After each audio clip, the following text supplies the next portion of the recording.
aprender agora sobre previdência social. A previdência social está prevista lá no artigo 201 da Constituição Federal e no artigo 3º da Lei 8.212, que é a Lei Orgânica da Seguridade Social, cuja definição é um seguro que cobre riscos sociais, organizado sob a forma de regime geral, de caráter contributivo e de filiação obrigatória, observados os critérios que preservem o equilíbrio financeiro e atuarial. Vamos entender então aqui, pessoal, de forma pormenorizada a respeito da Previdência Social. Veja que a Previdência Social é um seguro, por isso que muitas vezes é utilizada a expressão seguro social. Quando falamos em seguro social, estamos falando de previdência social. É a mesma coisa. Não confundir com seguridade social, que, como nós já vimos, é mais abrangente, é um conjunto de políticas públicas com a finalidade de levar os direitos inerentes à saúde, assistência e previdência social à população. Então, a previdência social faz parte da seguridade social. Mais adiante, nós vamos trazer um slide que vai deixar bem clara esta relação. Então, é um seguro. Nós já vimos no bloco anterior que elementos do seguro privado, eles também se aplicam, de certa forma, ao seguro social. O seguro ele serve para cobrir riscos no direito privado, né? Então, aqui no direito público, esses riscos são chamados de riscos sociais. E nós vamos ver daqui a pouco quais são esses riscos sociais. Organizado sob forma de regime geral. Por isso que nós falamos em regime geral de previdência social, ou RGPS, justamente pela forma como esta previdência social é organizada. De caráter contributivo. Diferente da assistência social e da saúde, que não exigem uma contribuição direta para aqueles que estão utilizando-se desses serviços, desses benefícios, a Previdência Social ela tem esta característica que a distingue das demais técnicas de proteção trazidas pela Seguridade Social, que é o caráter contributivo, ou seja, você só tem direito a benefícios previdenciários se ocorrer uma prévia contribuição. Então, a pessoa só se aposenta se ela contribuir para a Previdência Social. Ela só tem direito a receber um benefício por incapacidade temporária ou permanente, via de regra, se ela contribui para a Previdência Social. A pessoa, ao falecer, só deixará o direito dos seus dependentes receberem pensão se houve prévia contribuição dele em vida. Ok? Não existe benefício previdenciário sem uma contribuição do beneficiário. Ok? E de filiação obrigatória. Nós, quando falarmos sobre filiação e inscrição, vamos detalhar, mas de antemão, a filiação obrigatória, ela se dá para aqueles que exercem atividade remunerada e para aqueles que não trabalham, mas que optam por assim mesmo contribuir para a Previdência Social, mediante a sua inscrição e pagamento da primeira contribuição em dia. Este é o chamado segurado facultativo, que também nós vamos detalhar mais adiante. Então, este é o caráter que diferencia a Previdência Social da assistência social e da saúde. Ela tem um caráter contributivo e de filiação obrigatória. Observados os critérios que preservem o equilíbrio financeiro e atuarial. O equilíbrio financeiro, pessoal, é justamente quando se verifica que o que tem de tributos arrecadados de contribuições previdenciárias é suficiente para pagar os atuais benefícios, quando há, então, este superávit, onde aquilo que foi arrecadado é suficiente para pagar o benefício em manutenção atualmente, nós dizemos que a Previdência Social está equilibrada financeiramente. E atuarialmente, ou seja, o equilíbrio atuarial, se faz com estudos e projeções que vão avaliar se no futuro a Previdência Social ela será sustentável, se ela será superavitária ou não. E para isso, outros profissionais das áreas de economia, de atuária, de contabilidade, dentre outros, eles devem fazer esse planejamento para ver se daqui a 10, 15, 20, 50 anos a Previdência Social ela será viável, ela terá condições de manter aqueles benefícios e os futuros benefícios a serem pagos com a forma de contribuição que está sendo feita. Então, Previdência Social ou Seguro Social cobre riscos sociais organizada sobre a forma de regime geral, ou seja, regime geral de previdência social, de caráter contributivo e filiação obrigatória, observados os critérios de equilíbrio financeiro, se dá para pagar os benefícios atualmente, e equilíbrio atuarial, se dá para pagar os benefícios no futuro. Quais são os riscos sociais eleitos pelo Constituinte e pelo legislador passíveis de cobertura pela Previdência Social? O risco incapacidade é protegido pela Previdência Social, tanto que existem 3 benefícios que servem para a cobertura deste risco. O auxílio por incapacidade temporária, que é o nome do antigo auxílio-doença, que foi modificado na reforma da Previdência trazida pela emenda constitucional número 103 de 2019. Temos o auxílio-acidente, devido àquele que tem uma redução na sua capacidade laborativa, e a aposentadoria por incapacidade permanente, que é o antigo aposentadoria por invalidez. Então, esses riscos, quando a incapacidade ela é temporária, ela é permanente, ou quando esta incapacidade ela tem uma redução, ela configura uma redução da capacidade laborativa, existem essas 3 prestações de acordo com a característica da incapacidade que será coberta pela Previdência Social. Idade avançada, nós temos hoje a aposentadoria programada, também trazido pela reforma da Previdência ocorrida em 2019, pela emenda constitucional número 103, que é a junção da antiga aposentadoria por idade com a aposentadoria por tempo de contribuição.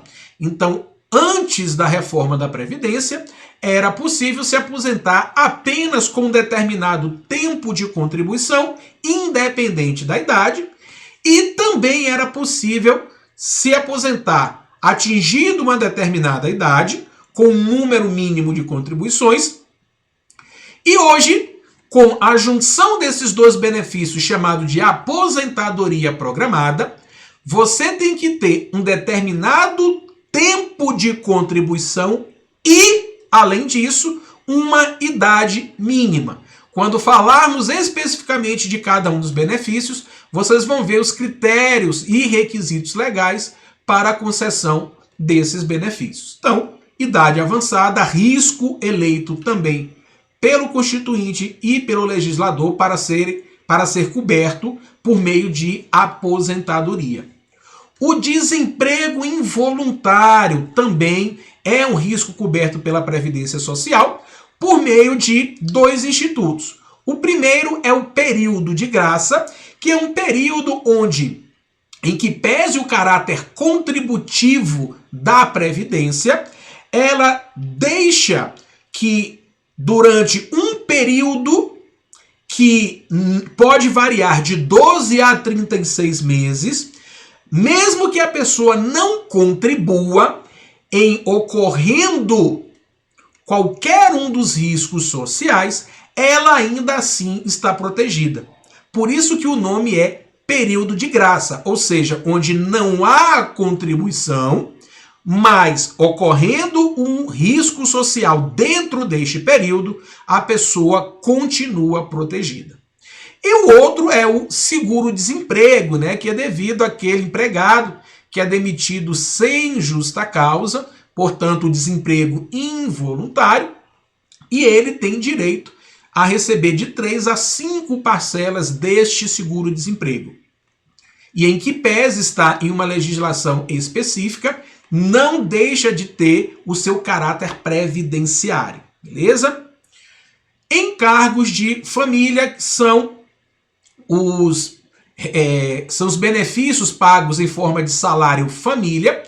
Lembrando que o salário família ele é devido de acordo com cada filho menor de 14 anos e apenas para os trabalhadores que recebem até determinado valor, que é atualizado anualmente, geralmente na mesma época em que a atualização, o reajuste do salário mínimo, e nós também vamos detalhar este benefício mais adiante. Reclusão ou morte. Então, quando o segurado ele é preso, quando ele é recluso, os dependentes recebem o auxílio reclusão, desde que a renda deste segurado que foi preso não ultrapasse um determinado valor, que também, assim como o salário família, é reajustado anualmente, e também a pensão por morte, que é devida aos dependentes do segurado quando este vem a falecer. Então, os riscos, reclusão e morte, também são cobertos pela Previdência Social.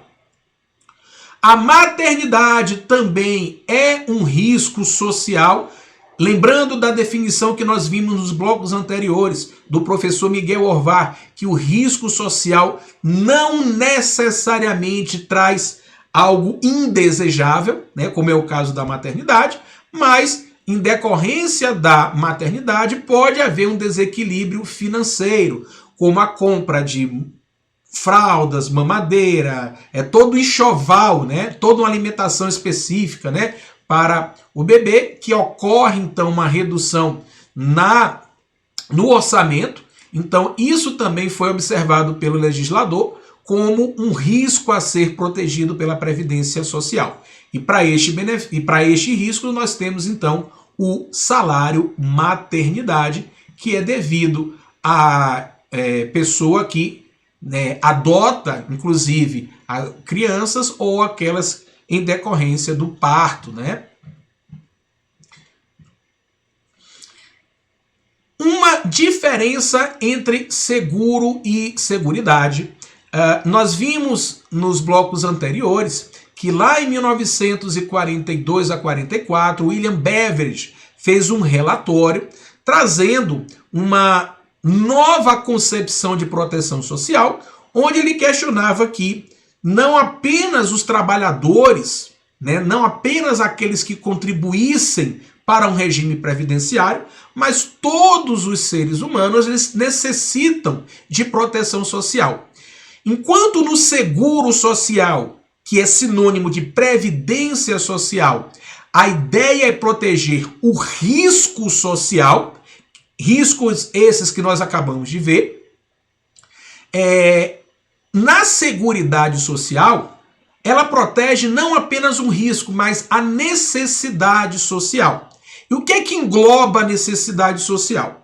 É o risco, incapacidade, idade avançada, maternidade, morte, etc., mas as demais situações que gerem necessidade. Então, a ideia do seguro social da Previdência é pagar um benefício que substitua o salário durante aquele período em que o trabalhador, que o segurado, não possa mais exercer as suas atividades. No caso da Seguridade, além de proteger com base no risco, na necessidade social, por meio de benefícios ou serviços, muitas vezes não contributivos, como é o caso da saúde e da assistência social, para dar proteção ao ser humano como membro de uma coletividade. Portanto, pessoal, o seguro social, ele tem uma proteção limitada. Ele protege apenas aqueles que contribuem para a Previdência. Enquanto que na Seguridade Social, além de proteger esses que contribuem, também protege aqueles que não contribuem por meio da assistência social e da saúde. Portanto, a característica que vai diferenciar a Previdência Social é a forma contributiva. Já a Seguridade Social, ela tem a proteção por meio de contribuições, de formas contributivas, que é a Previdência, e de forma não contributiva, que é a assistência e a saúde. Quais são os princípios aplicáveis ao seguro social, à previdência social? Estão lá no artigo 2º da Lei 8.213, muitos deles correlatos, ou já vistos em relação aos princípios aplicáveis a toda a Seguridade Social. A primeira delas é a universalidade de participação nos planos previdenciários. Significa dizer que todos têm direito a participar dos planos previdenciários, todos têm direitos a receberem benefícios da Previdência Social. Então, universalidade de participação nos planos previdenciários, inclusive aquele que não exerce atividade remunerada, que é o caso do segurado facultativo, que nós vamos detalhar mais adiante. Assim como na Seguridade Social, a uniformidade e equivalência dos benefícios e serviços previdenciários às populações urbanas e rurais. Todos os benefícios e serviços que são devidos aos trabalhadores urbanos também o serão aos trabalhadores rurais, de forma uniforme. Todos os benefícios para o urbano também tem que ter para o rural, e a equivalência desses benefícios também. Seletividade e distributividade na prestação dos benefícios, nós vimos isso também lá na Seguridade Social. Seletividade, você vai escolher dentre aquela universalidade de cobertura, No nosso caso, na universalidade de participação dos planos, existem benefícios que atingem determinada parcela da população, como é o caso dos benefícios de auxílio reclusão e salário família, que é devido apenas àqueles segurados de baixa renda, assim definidos em lei, tá? Então, no caso de salário família, no caso de auxílio reclusão, não são todos os segurados que têm direito, apenas aqueles segurados considerados de baixa renda, conforme definição em lei. E a distributividade na prestação dos benefícios, da mesma forma, esses benefícios, uma vez escolhidos os riscos, uma vez escolhido por meio do princípio da seletividade, esses benefícios eles devem ser distribuídos a todos aqueles segurados que façam jus aos requisitos legais previstos para o recebimento desses benefícios. Cálculo dos benefícios considerando os salários de contribuição corrigidos monetariamente. E aqui, pessoal, é importante que se diga que antes da Constituição de 88, antes da Lei 8.213, nem todos os salários de contribuição, ou seja, nem toda a contribuição previdenciária que era utilizada para calcular o benefício previdenciário, elas eram atualizadas monetariamente, o que acarretava lá atrás uma defasagem dos valores dos benefícios, uma vez que você tinha muitas vezes uma inflação, onde você tinha uma subida de preços dos nossos bens e serviços, porém os valores utilizados para a concessão do benefício, eles não eram atualizados, tá? Então, por conta disso, e também observando e fazendo uma correlação com o princípio da irredutibilidade dos valores dos benefícios, óbvio que, para que você tenha um poder aquisitivo mantido, as contribuições que você faz ao longo dos anos para ter um benefício previdenciário, elas devem ser corrigidas monetariamente antes de serem utilizadas para o cálculo dos benefícios. E isso está garantido lá no artigo 2º da Lei 8.213, correlacionado com isso, o princípio da irredutibilidade dos valores dos benefícios de forma a preservar-lhes o poder aquisitivo. Nós já vimos isso também como princípio da Seguridade Social. Valor da renda mensal dos benefícios substitutos do salário de contribuição ou do rendimento do trabalho do segurado, não inferior ao salário mínimo. E aqui, pessoal, cabe explicar que nem todos os benefícios previdenciários eles são substitutos do salário de contribuição ou do rendimento. Temos como exemplo o auxílio acidente. Ele é devido àquela pessoa que tem a sua capacidade de trabalho reduzida, só que ele tem uma natureza indenizatória. Portanto, ele não substitui o rendimento. Então, neste caso, o benefício pode ser inferior ao salário mínimo, ok? O salário família, que também não é substituto do salário de contribuição ou do rendimento, ele é concedido num valor também inferior ao salário mínimo. Mas todos aqueles que efetivamente substituem o salário de contribuição, que é a remuneração do trabalhador, o rendimento do trabalho, ele não pode ser inferior ao salário mínimo. Okay? Então, aposentadorias não podem ser inferior ao salário mínimo, pensão por morte não pode ser inferior ao salário mínimo, sendo que na pensão por morte, o valor cheio não pode ser inferior. Obviamente, se tem vários dependentes, este valor vai ser dividido em partes iguais para todos os dependentes, gerando então uma cota-parte da pensão para cada um desses dependentes, e neste caso a cota-parte pode ser inferior, mas não o valor cheio, o valor integral da pensão que foi repartido entre os dependentes. Ok?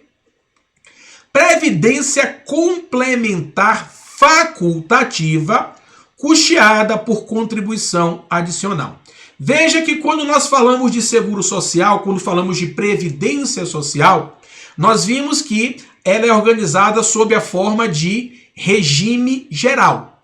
Esta é a nossa previdência obrigatória, de filiação obrigatória, como nós vimos lá no artigo 2º da Lei 8.212.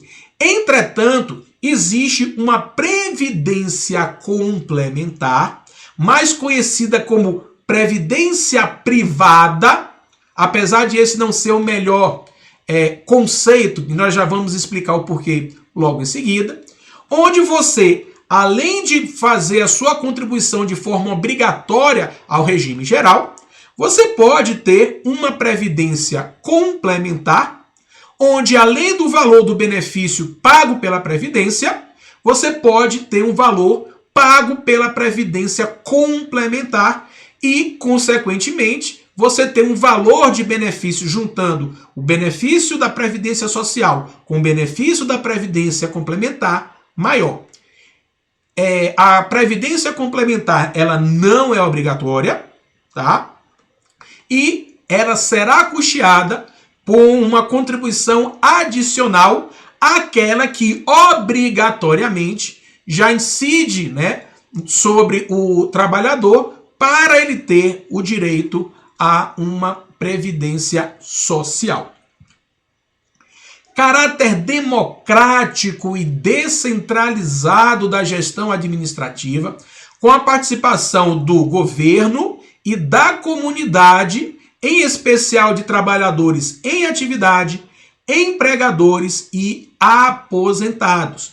Também, pessoal, trazendo e fazendo referência ao princípio da Seguridade Social, com seu caráter democrático e descentralizado da gestão. E aqui nós demos o exemplo lá na Seguridade Social e trazemos aqui novamente, que é o Conselho Nacional de Previdência Social, onde existem representantes do governo, dos trabalhadores, das empresas e de aposentados também, trazendo então uma transparência e um controle social sobre a gestão da Previdência Social.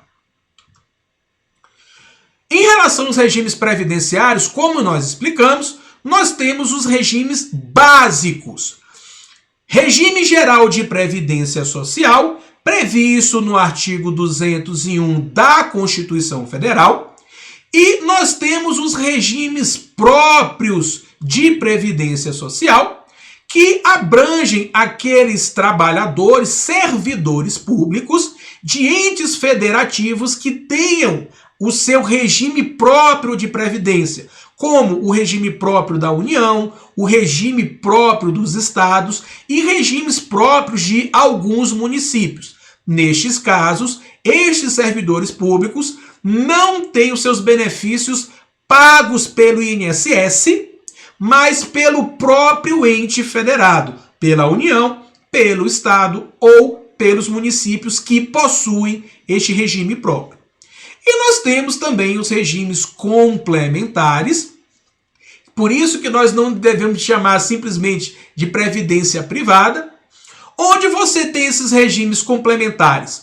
Privado, que geralmente é fornecido por financeiras, por bancos, e nós temos a previdência complementar pública, que é exclusivamente para aqueles servidores públicos que optarem, uma vez que a previdência complementar ela é facultativa, que optarem em, mediante uma contribuição além daquela ordinária, uma contribuição complementar para terem benefícios de valores mais elevados. As entidades de previdência privada, elas se subdividem em entidades abertas de previdência complementar e entidades fechadas de previdência complementar. Qual a diferença de uma para outra? Na entidade aberta, como o próprio nome já diz, qualquer pessoa pode contratar um plano de previdência complementar e efetuar suas contribuições e, dado determinado fato gerador daquele benefício, que pode ser uma idade avançada, pode ser uma invalidez, depois de um tempo ela recebe estes valores em forma de benefício. Já as entidades fechadas, como o próprio nome diz, apenas algumas pessoas podem participar desta previdência complementar. Normalmente, as entidades fechadas de previdência complementar são chamados de fundos de pensão. Dentre os mais conhecidos estão a Postales, que é apenas para os servidores dos Correios, a Previ, que é a previdência, entidade fechada de previdência complementar dos trabalhadores que são funcionários do Banco do Brasil. Nós temos a FUNCEF, exclusiva para os trabalhadores da Caixa Econômica, e temos a Petros, que é exclusiva para os trabalhadores da Petrobras. Então, nessas entidades fechadas de previdência complementar, apenas aqueles determinados segurados, no caso que nós demos o exemplo, apenas os trabalhadores de determinada empresa podem aderir a este fundo de pensão, a esta entidade fechada de previdência complementar, para ter valores de benefícios que complementem o benefício pago pelo regime geral de previdência social. Ok, gente?